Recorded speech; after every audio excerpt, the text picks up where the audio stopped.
Hello guys, నా పేరు Chaitanya. Welcome to my channel. Guys, మన లాస్ట్ వీడియోలో ఐఏఎం గురించి మాట్లాడుకున్నాం. ఐఏఎంలో యూజర్స్, గ్రూప్స్, పాలసీస్, మళ్ళీ ఆ పాలసీస్లో యూజర్ బేస్డ్ పాలసీస్ వరకు చూసాము. ఈ వీడియోలో రోల్స్, పాస్వర్డ్ పాలసీస్, ఎంఎఫ్ఏ గురించి మాట్లాడుకుందాం. యూజర్ బేస్డ్ పాలసీస్ అంటే ఒక యూజర్ని క్రియేట్ చేసి ఆ యూజర్కి ఒక పాలసీ అటాచ్ చేయడమే మనం యూజర్ బేస్డ్ పాలసీ అని పిలుస్తాం. అలా కాకుండా నాకు యూజర్తో అవసరం లేదు, నాకు పాలసీ అనేది కావాలి అంటే దానికే మనకి ఉన్నది ఏంటంటే, దానికి ఆప్షన్ ఏంటంటే రిసోర్స్ బేస్డ్ పాలసీ.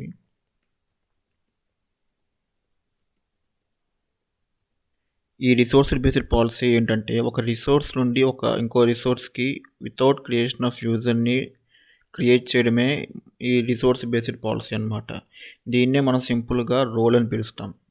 ఈ రోల్స్ని మనం క్రియేట్ చేసేటప్పుడు మనం ఎలాంటి యూజర్ నేమ్ అండ్ పాస్వర్డ్ ఇవ్వకుండానే మనం ఈ రోల్స్ అనేది క్రియేట్ చేస్తాం. మరి ఇందులో ఏముంటాయి, user name and password user creation లేకుండా ఇందులో ఏముంటాయని మీరు క్వశ్చన్ వేయచ్చు. దానికి ఈ రోల్స్లో మనం ఏముంటాయంటే పాలసీస్ ఉంటాయి. యాక్చువల్గా మనం పాలసీ అనేది క్రియేట్ చేస్తే ఉన్న పాలసీనే యూజ్ చేసుకోవాలంటే మనకు ఖచ్చితంగా ఒక యూజర్ అనేది ఉండాలి.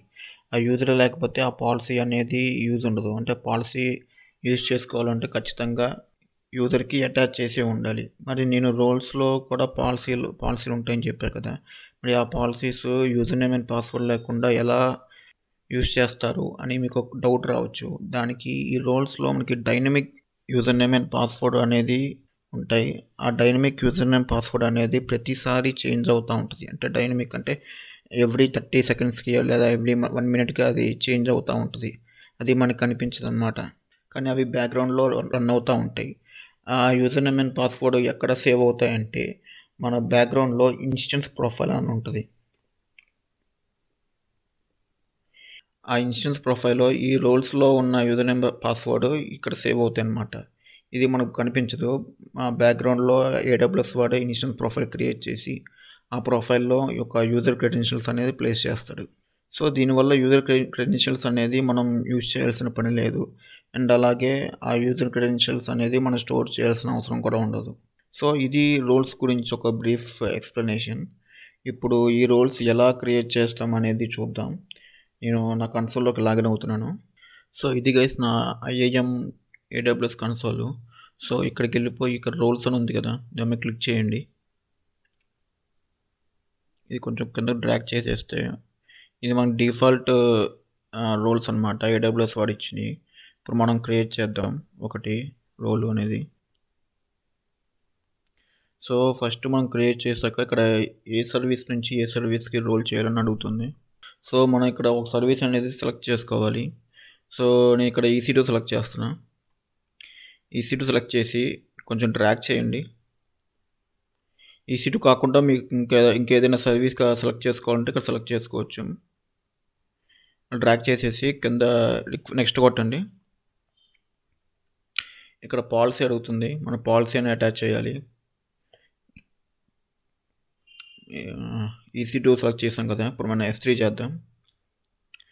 S3 ఫుల్ యాక్సెస్ ఇద్దాం. అలా కాకుండా నేను క్రియేట్ చేసుకోవాలంటే ఇక్కడ క్రియేట్ చేసుకోవచ్చు మీరు పాలసీ అనేది. సో నేను ఆల్రెడీ మేనేజర్ పాలసీస్ని సెలెక్ట్ చేసుకుంటున్నా. సో S3 సెలెక్ట్ చేసుకుని నెక్స్ట్ కొడుతున్నా. సో ఇక్కడ నేమ్ ఇవ్వండి, ఆప్షనల్ ఇది. ఇక్కడ ఇస్తున్నాను నేమ్ అని, రోల్ 1 అని ఇస్తున్నా. నెక్స్ట్ కొట్టండి. సో ఇక్కడ రోల్ నెంబర్ అవుతుంది, సింపుల్ రోల్ అని ఇస్తున్నా. ఇక్కడ డిస్క్రిప్షన్ అడుగుతుంది, allows EC2 instances to call AWS services on your behalf. EC2 instance నుంచి మనకు S3కి మధ్యలో కమ్యూనికేషన్ జరగటమే ఈ రోల్ యొక్క కాన్సెప్ట్. అదే ఈ రోల్ డిస్క్రిప్షన్లో రాశారు అనమాట. అండ్ కిందకు వచ్చేసరికి మనకి రివ్యూ పాలసీ ఉంది. మనం ఏ పాలసీ అటాచ్ చేస్తామని ఇక్కడ ఉంది, S3 ఇచ్చాం మనం. అండ్ క్రియేట్ కొట్టండి. ఇది రివ్యూ అనమాట. ఇక్కడ ఏం తప్పు చేస్తే మళ్ళీ మనం ప్రీవియస్లోకి వెళ్ళి రైట్ చేసుకోవచ్చు. నెక్స్ట్ క్రియేట్ కొట్టండి. సో మనకి రోల్ అనేది క్రియేట్ అయిపోయింది. దీన్ని ఎలా యూజ్ చేయాలంటే, ఇది మనం EC2 నుంచి S3కి ఇచ్చాం కదా. ఇప్పుడు నేను EC2 చెప్పినప్పుడు అక్కడ ఆప్షన్స్లో IAM రోల్ అని ఉంది కదా ఆప్షను. సో ఆప్షన్ అనేది అప్పుడు నేను చెప్పలేదు క్లియర్గా. సో సో మనం ఇప్పుడు చూద్దాం EC2 క్రియేషన్లో EC2 ఒక సర్వర్ క్రియేషన్లో ఈ రోల్ అనేది ఎలా అప్లై చేయాలనేది మనం చూద్దాం. ఇప్పుడు దీనికి EC2కి వెళ్ళండి. ఇక్కడ సర్వీసెస్ క్లిక్ చేసేసి ఇక్కడ EC2 ఉంది కదా, దీని మీద క్లిక్ చేయండి.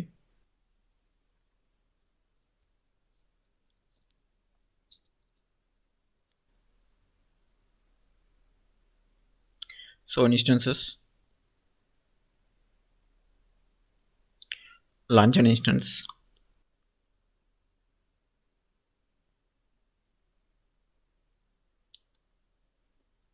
సో రెడ్ హ్యాట్ తీసుకుంటున్నాను ఇప్పుడు, అండ్ T2 మైక్రో. నెక్స్ట్ కొట్టేసి ఇక్కడ VPC సెలెక్ట్ చేసుకోండి. ఇక్కడ VPC default VPC and submit వచ్చేసరికి 1 year పెట్టుకుంటున్నా. అండ్ పబ్లిక్ అయిపోయిన అసైన్ చేస్తున్నా దీనికి. అండ్ ఇక్కడ ఏముందంటే IAM రోల్ ఉంది కదా, ఇక్కడ మనం సెలెక్ట్ చేసుకోవాలి. మనకి క్రియేట్ చేస్తాం కదా సింపుల్ రోల్ అని, ఆ రోల్ అనేది ఇక్కడ ఉంది. దీన్ని సెలెక్ట్ చేసుకోండి. సెలెక్ట్ చేసుకుని సింపుల్గా లాంచ్ చేసేయండి. ఇంకా ఏం ఆప్షన్ అవసరం లేదు మనకి. సో ఇక్కడ రోల్ అనేది క్రియేట్ చేసుకోకపోతే ఇక్కడ క్రియేట్ న్యూ IAM రోల్ ఉంది కదా, దీని మీద క్లిక్ చేసినా మనకు రోల్ అనేది క్రియేట్ చేసుకోవచ్చు. సో ఇలా మన EC2 నుంచి S3కి ఇలా రోల్ అనేది క్రియేట్ చేసుకోవచ్చు. ఇలా EC2 S3 అనే కాదు, మీరు ఏ సర్వీస్ అయినా క్రియేట్ చేసుకోవచ్చు. నేను ఎగ్జాంపుల్ చెప్పాను. లాంబ్డా నుంచి EBS క్రియేట్ చేసుకోవచ్చు, లేకపోతే ALB నుంచి VPCకి క్రియేట్ చేసుకోవాలి. డిఫరెంట్ సర్వీసెస్ని మనం రోల్స్తో కమ్యూనికేట్ చేయొచ్చు. సో దీనివల్ల EC2 నుంచి S3 వల్ల ఉపయోగం ఏంటంటే ఈ EC2లో మనకి సర్వర్ ఒక లాగ్స్ అనేది జనరేట్ అవుతూ ఉంటాయి మనం సర్వర్ లాంచ్ చేసినప్పుడు. సో ఆ లాగ్స్ అన్నీ నాకు S3 బకెట్లో స్టోర్ చేసుకోవాలని మనం అనుకుంటాం అనుకో.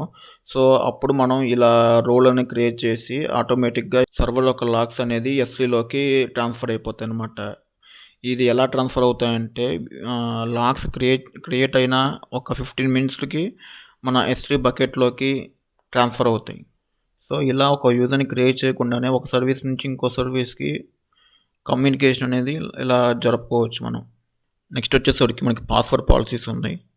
ఆ పాస్వర్డ్ పాలసీస్ అంటే ఏంటో చూద్దాం మనం ఇప్పుడు. Password policies. ఈ పాస్వర్డ్ పాలసీ అంటే ఏంటంటే మనం యూజర్ని క్రియేట్ చేసినాక ఆ యూజర్కి ఒక పాస్వర్డ్ అనేది జనరేట్ చేస్తాం. సో ఆ పాస్వర్డ్ అనేది నాకు ఎలా ఉండాలి, నాకు మినిమం 8 characters ఉండాలి, లేదా పాస్వర్డ్ అనేది ఆల్ఫా న్యూమరికల్గా ఉండాలి, లేదా ఎవ్రీ 2 months 3 monthsకి నాకు పాస్వర్డ్ అనేది చేంజ్ అవుతూ ఉండాలి, లేదా నాకు పాస్వర్డ్లో 2 capital letters అనేవి ఉండాలి. అలా మీరు సెట్ చేసుకోవచ్చు అనమాట ఈ పాస్వర్డ్ పాలసీలో. ఇది ఎలా సెట్ చేసుకుంటామంటే మనం IAMలోకి వెళ్దాం ఒకసారి.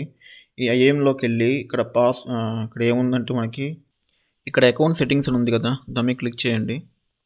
క్లిక్ చేసేస్తే ఇక్కడ సెట్ పాస్వర్డ్ పాలసీ అని ఉంది కదా, దాని మీద క్లిక్ చేయండి. సో ఇక్కడ మీరు ఇచ్చుకోవచ్చు. ఇక్కడ 8 characters కావాలి నాకు పాస్వర్డ్ అనేది minimum. And require at least 1 upper case letter from Latin alphabet. ఒక క్యాపిటల్ లెటర్ అనేది ఉండాలి, ఒక స్మాల్ లెటర్ అనేది ఉండాలి, ఒక నంబర్ అనేది ఉండాలి, అలాగే ఒక స్పెషల్ క్యారెక్టర్ అనేది ఉండాలి. ఇక్కడ ఎనేబుల్ పాస్వర్డ్ ఎక్స్పెక్టేషన్ ఉంది కదా, దాని మీద క్లిక్ చేయండి. క్లిక్ చేసేస్తే ఇక్కడ ప్రతి 3 monthsకి నాకు పాస్వర్డ్ అనేది చేంజ్ చేసుకుంటూ ఉండాలి అనే పాలసీ అనేది పెట్టుకోవచ్చు మనం. ఇలా పెట్టుకొని సేవ్ చేయండి. సేవ్ చేస్తే మనం పాస్వర్డ్ క్రియేట్ చేసినప్పుడు ఈ పాలసీస్ అన్నీ మనకి అప్లై అవుతాయి. సో నేను సేవ్ చేస్తున్నా, ప్రాక్టీస్ చేద్దాం ఇది ఎలా ఉంటుందో. అండ్ ఆల్సో ఒక యూజర్ని క్రియేట్ చేద్దాం. క్రియేట్ చేసి వాడికి పాస్వర్డ్ పాలసీ అనేది అప్లై అవుద్దో లేదో చూద్దాం. సో ఆల్రెడీ నాకు యూజర్ ఉన్నాడు, ఇంకో యూజర్ని క్రియేట్ చేస్తున్నా. యాడ్ యూజర్ నేమ్ వచ్చేసరికి user2 వస్తున్నా. అండ్ ఇక్కడ AWS మేనేజ్మెంట్ కన్సోల్ ఉంది కదా, ఇది క్లిక్ చేయండి. సో ఇలా మీరు కన్సోల్ కాకుండా నాకు CLI కావాలి, కమాండ్ లైన్తో కావాలి, నేను కమాండ్స్తో నా AWS అనేది యాక్సెస్ చేసుకోవాలనుకుంటే ప్రోగ్రామాటిక్ యాక్సెస్ ఇవ్వండి. దీని మీద క్లిక్ చేయండి. క్లిక్ చేసి ఇది అన్చెక్ చేయండి. అన్చెక్ చేస్తే మీకు ఇక్కడ పాస్వర్డ్ అనేది ఇక్కడ ఏం కనపడలా. ఓన్లీ కన్సోల్ కాదు, ఓన్లీ GUI మాత్రమే మనకి పాస్వర్డ్ రీసెట్ చేసుకో ఆప్షన్ అనేది ఉంటుంది. ఒకవేళ మీరు CLI అయితే, ప్రోగ్రామాటిక్ యాక్సెస్ అయితే మీకు ఆటోమేటిక్గా access key and secret key అనేది జనరేట్ అయిపోద్ది అనమాట. So access key is nothing but మీ user name and secret key is nothing but మీ పాస్వర్డ్. సో, ఇది మనం ఏడబ్ల్యూఎస్ సీఎల్ఐ చెప్పుకున్నప్పుడు నేను ఎక్స్‌ప్లెయిన్ చేస్తాను. ఈ ప్రోగ్రామాటిక్ యాక్సెస్‌తో మనం ఎలా ఏడబ్ల్యూఎస్ అకౌంట్‌లోకి లాగిన్ అయ్యి వర్క్ అనేది చేసుకోవచ్చని నేను ఏడబ్ల్యూఎస్ సీఎల్ఐ చెప్పినప్పుడు నేను ఎక్స్‌ప్లెయిన్ చేస్తా. ఈ ప్రోగ్రామాటిక్ యాక్సెస్ అనేది. ఇప్పుడు మనం ఏడబ్ల్యూఎస్ మేనేజ్మెంట్ కన్సోల్‌లోకెళ్దాం. దీని మీద చెక్ చేయండి. చెక్ చేసేసి ఇక్కడ కస్టమ్ పాస్వర్డ్ ఉంది కదా! దాని మీద క్లిక్ చేయండి. సో, మామూలుగా ఇద్దాం మనం. మామూలుగా పాస్వర్డ్ ఇద్దాం. సో, నేను ఆ పాస్వర్డ్ పాలసీస్ అన్ని అప్లై చేయకుండా నేను జనరల్‌గా ఇచ్చాను. సో, అన్‌చెక్ చేయండి ఇది. సో, ఇక్కడ ఏం చూపిస్తుందంటే the password does not confirm to the account password policies.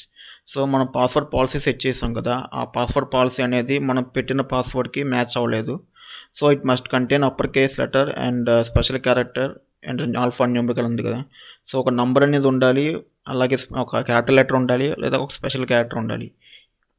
So, అలా ఇద్దాం మన పాస్వర్డ్ అనేది.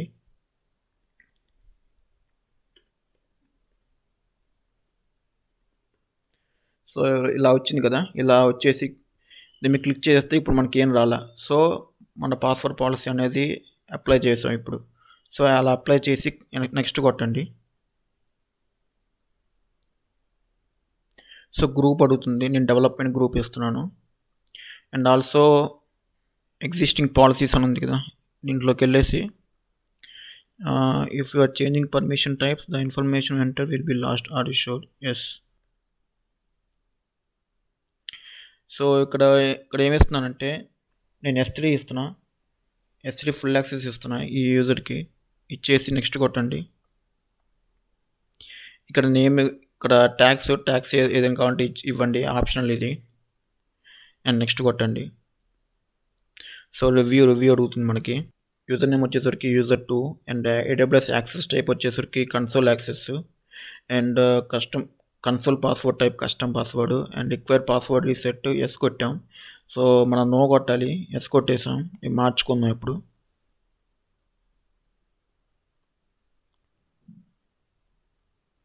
అన్చెక్ చేయండి ఇక్కడ సరిపోద్ది. నెక్స్ట్ అండ్ ఆల్సో ఇక్కడ పర్మిషన్స్ ఏమి ఇచ్చామంటే S3 ఇచ్చాం. సో, క్రియేట్ యూజర్ కొట్టండి. సో, సక్సెస్ఫుల్గా మనకి యూజర్ అనేది క్రియేట్ అయిపోయింది. అండ్ ఆల్సో ఇది మనకి లింక్ వచ్చింది. ఈ యూజర్2 అనేవాడు ఈ లింక్ యూజ్ చేసుకునే వాడు కన్సోల్లోకి లాగిన్ అవుతాడు. సో, మనం ఈ link and user name and మనం సెట్ చేసుకున్న పాస్వర్డ్ ఈ 3 మెయిల్‌లో పెట్టేసి యూజర్2కి మనం మెయిల్ సెండ్ చేస్తే ఆ యూజర్2 అనేవాడు AWS కన్సోల్లోకి లాగిన్ అవ్వగలడు. సో, మనం చూద్దాం ఎలా లాగిన్ అవుతాడో లేదో అని. సో, ఈ లింక్‌ను కాపీ చేస్తున్నాను నేను. ఈ లింక్‌ను కాపీ చేసేసి నేను వేరే బ్రౌజర్‌లోకి వెళ్తున్నా.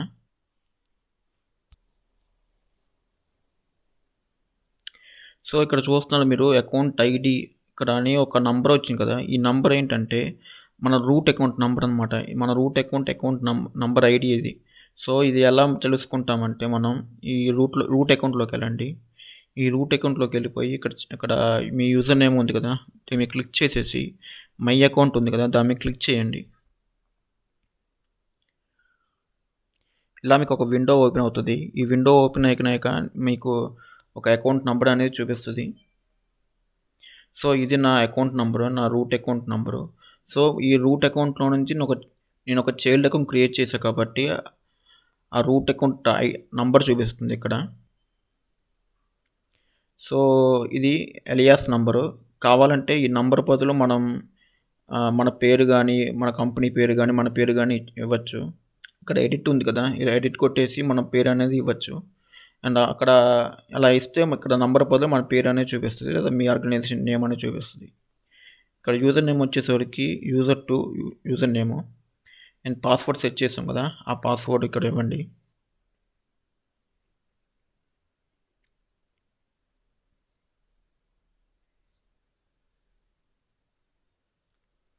సో, చూసారా ఇక్కడ యూజర్2 అకౌంట్ నంబర్ వచ్చింది కదా! సో, ఇలా మనం ఒక యూజర్‌ని క్రియేట్ చేసి వాడికి AWS కన్సోల్ యాక్సెస్ ఇచ్చేసి ఇలా లాగిన్ అవ్వగలడనమాట. ఇలా లాగిన్ అయ్యి వాడికి ఏం పర్మిషన్ ఇచ్చామంటే S3 పర్మిషన్ ఇచ్చాం. అలా S3 వర్క్ అవుతుందో లేదో చూద్దాం. మనం పర్మిషన్ ఇచ్చాం కదా! సో, ఫుల్ యాక్సెస్ ఇచ్చాం S3లో. ఆ S3లో ఇతను ఏదైనా చేయొచ్చనమాట. బకెట్ క్రియేట్ చేయొచ్చు, ఫోల్డర్ అప్లోడ్ చేయొచ్చు, డౌన్లోడ్ చేసుకోవచ్చు, ఏదైనా చేసుకోవచ్చనమాట ఇక్కడ. సో మనకి S3 అనేది ఓపెన్ అయింది. ఇక క్రియేట్ బకెట్ కొడదాం. సో క్రియేట్ బకెట్ కొడితే మనకు ఒక విండో ఓపెన్ అయింది. సో మనకి S3 అనేది యాక్సెస్ అవుతూ ఉంది యూజర్కి. ఇలా కాకుండా నాకు S3 వద్దు, నాకు వేరే సర్వీస్ని యాక్సెస్ చేసుకోవాలనుకుంటే మీరు చేసుకోవచ్చు. ఇక్కడ సర్వీస్కి వెళ్ళిపోయి ఇక్కడ నేను ఏం చేస్తానంటే ఇక్కడ క్లౌడ్ వాచ్ యాక్సెస్ చేద్దాం అనుకుంటున్నా. దీన్ని క్లిక్ చేయండి.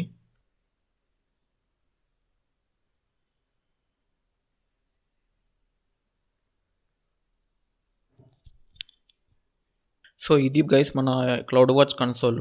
ఈ క్లౌడ్ వాచ్ కన్సోల్లో నేను ప్రజెంట్ ఉన్నాను. ఇక్కడ డాష్ బోర్డ్ ఉంది కదా, దాన్ని క్లిక్ చేయండి. ఇక్కడ ఏం చూపిస్తుందంటే there was an error while trying to display your dashboards. To list dashboards you need CloudWatch list dashboards permission.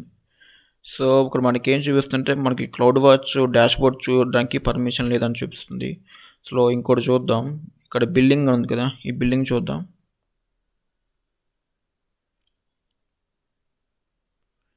Permission error. This IAM user does not have permission to view alarms for this account. So user అనేవాడు ఈ cloud watch access చేసుకోవడానికి permission లేదని చూపిస్తుంది. ఈ cloud వాచే కాదు, మనకి ఏ service అయినా తీసుకోండి. సపోజ్ RDS తీసుకోండి. ఈ RDS తీసుకున్నాక చూద్దాం ఈ RDSకి పర్మిషన్ ఉందో లేదో. Fail to retrieve account attributes, certain console functionalities may be impaired. So మనకి RDS కూడా మనకి పర్మిషన్ లేదు. సో అందుకనే మనకి ఇక్కడ ఎర్రర్ చూపిస్తుంది. సో మనకి పర్మిషన్ ఏముందంటే ఓన్లీ S3కే ఉంది. సో S3లో మనం ఏదైనా చేసుకోవచ్చు. సో S3 కాకుండా మనం ఏ సర్వీస్ యాక్సెస్ చేద్దాం అనుకున్నా మనకి యాక్సెస్ అవ్వదు అనమాట. ఓన్లీ మన పాలసీస్లో S3 ఫుల్ యాక్సెస్ మాత్రమే ఇచ్చాం కాబట్టి S3 మాత్రమే మనకి ఓపెన్ అవుతుంది అనమాట. సో ఇలా మనం ఒక యూజర్కి ఏ సర్వీసెస్ కావాలో ఆ సర్వీసెస్ మాత్రమే అలో చేసి మిగతా సర్వీసెస్ మాత్రం డినై చేస్తాం. దీనివల్ల ఆ యూజర్కి అనేవాడు వేరే సర్వీసెస్కి వెళ్ళి అక్కడ యాక్సిడెంటల్గా మిస్టేక్స్ చేయకుండా మనకి ఇక్కడ కంట్రోల్ చేయొచ్చు అనమాట. సో నెక్స్ట్ వచ్చి MFA. ఈ MFA అంటే ఏంటంటే multi factor authentication. Multi factor authentication. ఈ మల్టీ ఫ్యాక్టర్ అథెంటికేషన్ అంటే ఏంటంటే ఈ మల్టీ ఫ్యాక్టర్ అథెంటికేషన్ ఎందుకు యూజ్ చేస్తామంటే ఇది మనకి ఎక్స్ట్రా లేయర్ ఆఫ్ సెక్యూరిటీ అనేది ప్రొవైడ్ చేస్తుంది. అంటే మీరు ఎప్పుడైతే మీ క్రెడెన్షియల్స్తో AWS కన్సోల్లోకి లాగిన్ అవుతారో అప్పుడు మనకి ఒక OTP అనేది జనరేట్ అవుతుంది. OTP అనేది ఎంటర్ చేయాలన్నమాట. అక్కడ మీకు చూపించాలంటే ఇక్కడ IAMలోకి వెళ్ళండి. IAMలోకి వెళ్ళి ఇక్కడ activate MFA for route account ఉంది కదా, దాని మీద క్లిక్ చేయండి. క్లిక్ చేసేస్తే ఇక్కడ మేనేజ్ MFA ఉంది కదా, దాని మీద క్లిక్ చేయండి. సో ఇక్కడ MFA మీద క్లిక్ చేసేసి ఇక్కడ యాక్టివేట్ MFA ఉంది కదా, దాని మీద క్లిక్ చేయండి. సో ఇక్కడ choose a device for MFA device to SN ఉంది కదా, ఇక్కడ వర్చువల్ MFA డివైసా లేదా UTF సెక్యూరిటీ కీయా లేదా అదర్ హార్డ్వేర్ MFA డివైసా. ఈ వర్చువల్ MFA డివైస్ అంటే ఏంటంటే మన మొబైల్కి ఒక OTP వస్తుంది అనమాట. ఎలా వస్తుందంటే మనకి మొబైల్లో ఒక యాప్ అనేది ఇన్స్టాల్ చేసుకోవాలి. గూగుల్ అథెంటికేటర్ అని ఒక యాప్ ఉంటుంది మనకి ప్లేస్టోర్లో. ఆ యాప్ని మనం డౌన్లోడ్ చేసుకుని ఈ MFAతో యాక్టివేట్ చేస్తే ఆ యాప్లో మనకి OTP అనేది జనరేట్ అవుతుంది. ఆ జనరేట్ అయిన OTPని మనం లాగిన్ అయ్యేటప్పుడు ఎంటర్ చేస్తే మనం రూట్ అకౌంట్లోకి లాగిన్ అవ్వచ్చు అనమాట. సో అలా మనం MFAని క్రియేట్ చేసుకుని వాడుకోవచ్చు. సో నేను MFAని క్రియేట్ చేస్తున్నాను ఇప్పుడు, వర్చువల్ MFA డివైస్. కంటిన్యూ చేయండి. సో ఇక్కడ మనకి QR కోడ్ అడుగుతుంది. QR కోడ్ QR కోడ్ మీద క్లిక్ చేసేస్తే మనకి QR కోడ్ వస్తుంది. దీన్ని స్కాన్ చేసేసి ఇక్కడ 2 OTPs వస్తాయి మన ఫోన్కి ఆ గూగుల్ అథెంటికేటర్ యాప్లో. ఆ OTP ఎంటర్ చేసేసి ఇక్కడ SN కొట్టేస్తే మీరు ఎప్పుడైతే లాగిన్ అవుతాడో కన్సోల్లోకి అప్పుడు మన యూజర్ నేమ్ అండ్ పాస్వర్డ్తో కాకుండా మనకు OTP కూడా ఎంటర్ చేయాల్సి వస్తుంది. ఎంటర్ చేస్తేనే మన అకౌంట్లోకి లాగిన్ అవ్వగలం అనమాట.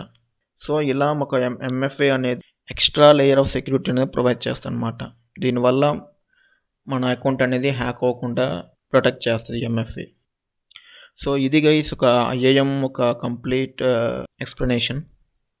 ఈ IAM పెద్దగా మనం యూజ్ చేయం రియల్ టైంలో.